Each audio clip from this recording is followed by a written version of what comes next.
Well, speaking of St. Paul, making history as the first woman, the first Hmong, the first Asian American to be elected St. Paul mayor, State Representative Kaohly Her will be the capital city's next mayor. Mayor-Elect Her joins us now. Thank you for joining us. Nice to meet you. Thank you for having me, Leah. Has it sunk in yet? I think it has, because we started working immediately the day after the election, and so that is the surest way to know that you've started the job. Yeah, talk to us a little bit about what these next few days, weeks, months look like, because you have kind of transitions happening on both ends, both stepping into the new position and stepping out as state representative. Yes, absolutely. And you know, I just kudos to Mayor Carter and his team. You know, we've already started that transition. We've he and I have had some preliminary conversations, and we started working with his staff on getting all the groundwork ready for us to hit the ground running in January, so the work starts.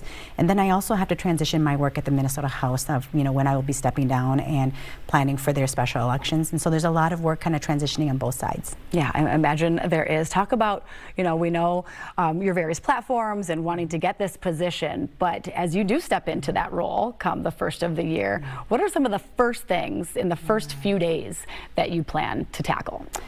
So I think that what is important in the, you know, I would say not even just the first few days, but the first 100 days into this administration is that we have to rebuild relationships with people.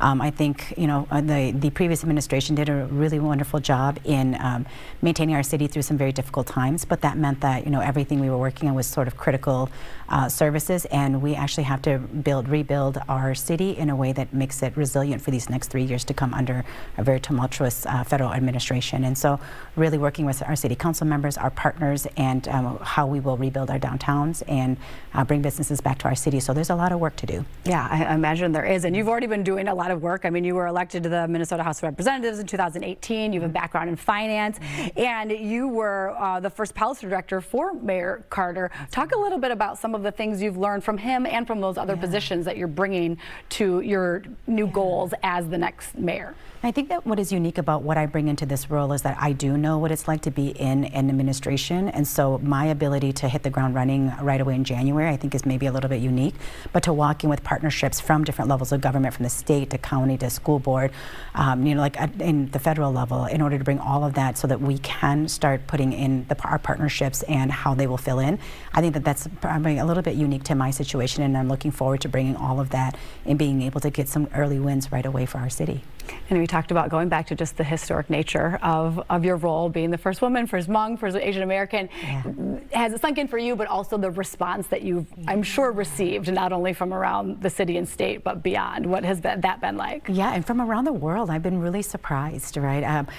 It has been such a warm and wonderful experience to hear people say, like, my story matters to them, because when it's your story, you don't see it that way. I just see myself as somebody who wants to do right by the residents of St. Paul and to address the issues that they're facing, but to know that, like, for every time we break a barrier, that we're opening the doors for other people, and that is really important. And I can't lose sight of that just because you know, I don't see it that way, as that I'm a woman or I'm an Asian person, but it really does matter. So yeah, all right, well, thank you, Mayor-Elect Her, or Representative Her. I mean, there's so many titles that we can call you right now, but thank you, nice to meet you, and I'm sure we'll have you back again. Well, thank you for having me on. Our pleasure.